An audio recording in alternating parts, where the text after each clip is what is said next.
Episode 3 of the Sober Session podcast. This episode is sponsored by X Level Sports. For all your gym attire, go to www.xlevelsports.com. Why are you doing that? Just because I'm excited. So, we're doing something a bit different, bit of a guest update today. So, I'm actually going to be the guest on this episode. This episode is going to be called, or is called, Me and My Ocd. And the interviewer turns into interviewee, as they say. So it's going to be this one. But yeah, we're doing it in Costa del Liverpool, aren't we? So yeah, Once. let's get started then. So it's my time to interview, and I'm made up because I think I deserve this, to be honest, and I love it. So let's get to been begging me it. for weeks for a shot, and I'm like, no. But here I am, and I've got my own way. Forced the way through. So today we're going to speak about Lee's OCD. And before we go into it, I don't want anybody to think that we're laughing at this disorder at all. I've got it. Lee's got it. Loads of other people have got it. And I think sometimes it's really important when you're in the really deep, hard depths of OCD and struggling with your mental health, as well as crying through it, you've got to laugh yourself. You've got to laugh all the way through it as well and laugh at yourself and find the comical side of it, haven't you? Yeah. So there's a few stories Tell that you what, I'm sorry to interrupt, right? But I'm gonna dread us going to Turkey because I'm already baking. Well, I was thinking this yesterday. So when I got home from work, I think it was about 4:30 or something like that, and it was still absolutely roasting. And I was on this having a little sunbathe, and I thought, how's he gonna cope? But anyway, Lee, Sorry. Come on, it's my time, and and I want to ask you a few questions. So. Okay. As I was saying, it's important to, when you're really struggling and you're upset, you've got to try and find the funny side of things, because when it comes to OCD, the things that you think about and the things that you worry about, in the end, you know it's going to be a load of crap. So let's have a little bit of a story time with Lee. Now, sometimes, as you know, Lee with drinking alcohol, sometimes he'd use it as an unhealthy coping mechanism to deal with his intrusive thoughts and stuff like that. Not all of the time. I think it was mainly with my anxiety and stuff like that. But yeah, in terms of the OCD, fucking hell, go on. Yeah, so I think we need to get to it, don't we? So one of the highlights of our relationship. Well, the highlight of it is. Was when he told me stories of things that he used to do. And again, I'm not laughing at it because I've got it myself, but we have to laugh about it to get us through it. Yeah. Oh, absolutely. So there was something that we actually included when me and a couple of my mates did a show. It was about OCD. And we had to include some of the rituals that people have done over time. And I thought, you know what, the perfect person to speak to would be Lee, because he's told me a variety of rituals that he's done. And I don't want to say one of my favourite ones, but I feel like I can because I've got it myself. Yeah. So, you know, let's have a little talk about please. Let's title it. Please. Please. So, there's this thing that I used to do. And obviously I don't want to go into too much detail in regards to it. Yeah, not yet. But one of my rituals was, if I was going through, I used to panic over certain things. So then I used to have to go downstairs in the downstairs bathroom when we used to live in Kensington years ago when I was a kid. And I'd pace up and down the bathroom. I'd have to hold my breath.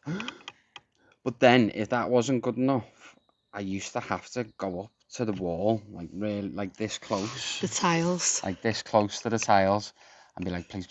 And like, I used to have to repeat this thing, and if I didn't get it right, I'd be like, fuming about it. But isn't it mad, the things that you feel like you have to do in order to like stop worrying? Yeah. Like when I was younger, I used to panic about anything happening to me family when they'd leave the house. So I'd have to sort of like, when they were leaving the house, I'd have to go, be alive, be safe, stay safe, be alive, be safe, stay safe. And I'd have to say it about 4 times because it'd have to be even. Did it used to be as well. frustrated for you if you couldn't get it right? Yeah, because I'd have to get like a certain adrenaline rush at my body. Yeah, when I was saying kind it. of the same, and like if it didn't hold me, and then I used to have to like look at the wall and be like, Sorry. see, with me doing that, then I was running a risk of getting in a cycle, so then I would have had to do it. But then I've got this thing about crossing my fingers and my toes, so as I was just doing that, then my toes were like that. I have to do that with my feet. I don't know if you can see because of the sun. But it's just like, it's little things like that, because in my mind, if I cross my toes, do you know when like you're telling a little white lie to somebody and you start going, yeah, I didn't do that, and you cross your fingers behind your back, so my mind delves into that. And like, if I don't do things properly and anything's crossed, it's like, right, something bad's gonna happen and it's gonna come true, blah blah blah. So that is why I keep doing it. Obviously, I know all that thing is a myth in terms of crossing your fingers and all this stuff, but like, because it's sort of like, I don't know, is it like not indulged, indoctrinated as a kid, like you learn it's things routine, and isn't it? behaviour and all It's that routine, stuff. it's behavioural. Something else as well when it comes to that, like if Lee asks me, do you think this is all right, or do you think it's going to go well tomorrow? If I've got my legs crossed and I go, oh yeah, it'll go, boss, it'll go dead well, he'd go, right, you've got your legs crossed, so I'll have to go. I have to go, oh yeah, it'll go dead well. Or same with like, I don't know. Yeah, same with me hands are like that sometimes as well. He's like, so like I find myself sitting like this the way I am now, like that. No, don't, because that looks like Oh, fuck off the Illuminati. the manosphere. Whatever. Because they sit like that. No, well, I'm not meaning anyway. to. It's just comfortable, and plus, if I sit like, well, sometimes I can sit like that.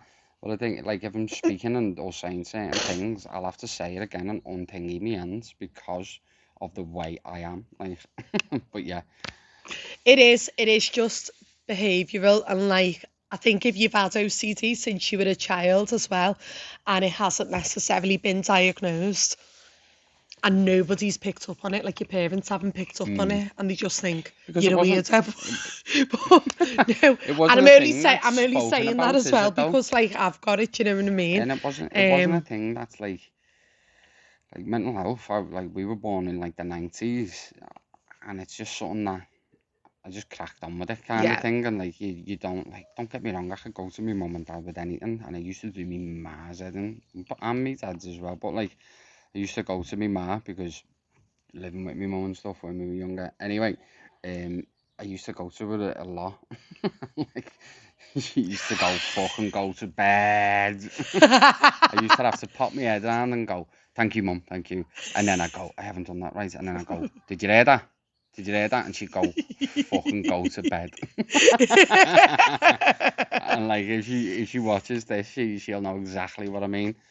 But yeah, I've always had that support, definitely. Do you know what I had to do? Like, if I felt like... Don't worry.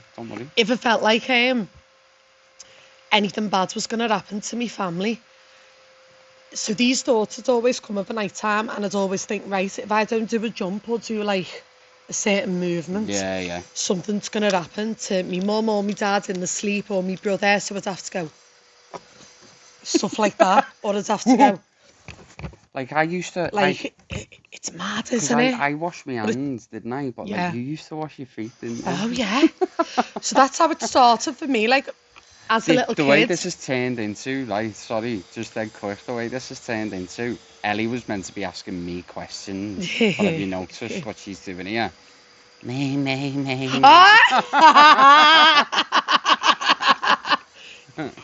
No, go on. No, excuse me.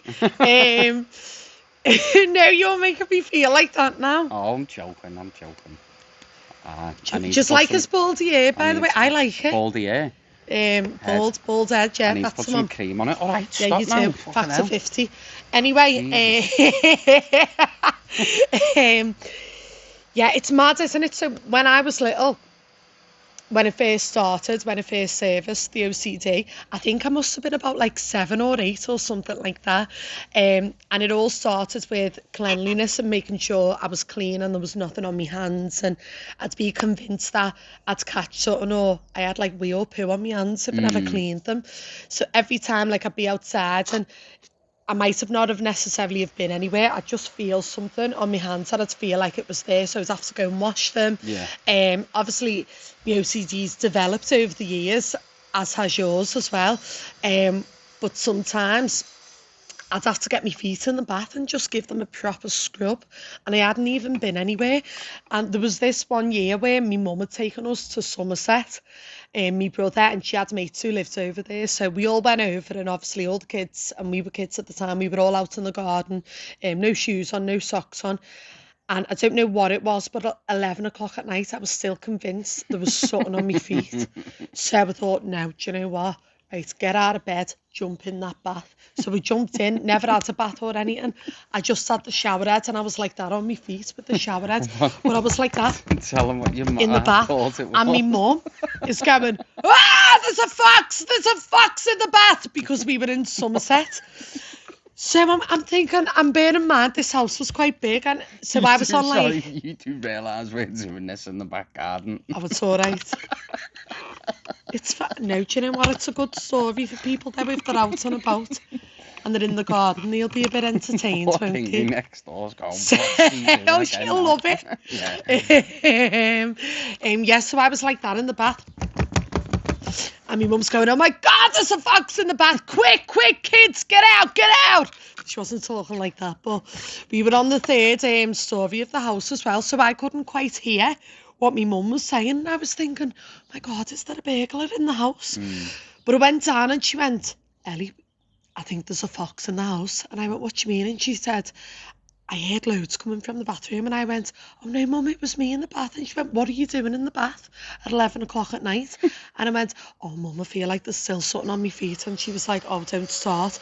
But it's mad the way it can service at such a young age, but if you're not educated on it, and if your family aren't educated on it, they've not got the knowledge to say, oh, this is what you might have, or you've got symptoms of OCD.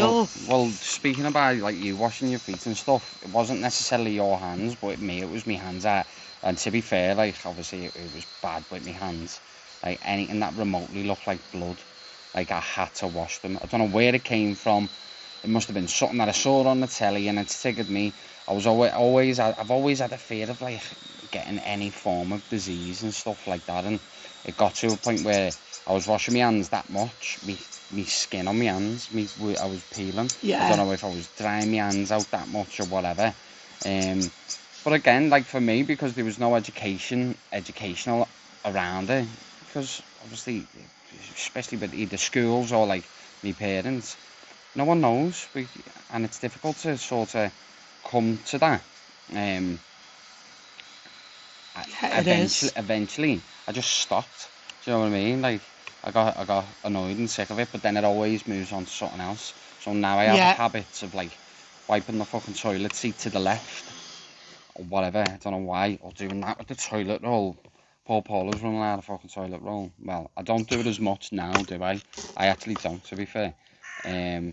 What else do we do now? I've got certain things with certain letters. Certain letters represent something. Certain numbers represent something.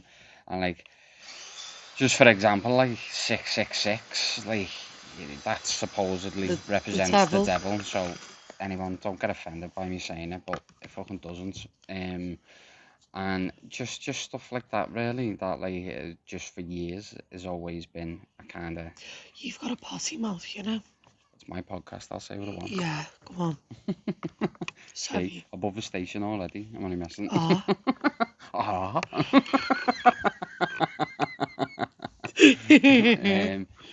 But yeah, I think the point of this podcast and what we're talking about, obviously, it's exposure of OCD. Yeah. I think I sent you it or I showed you it.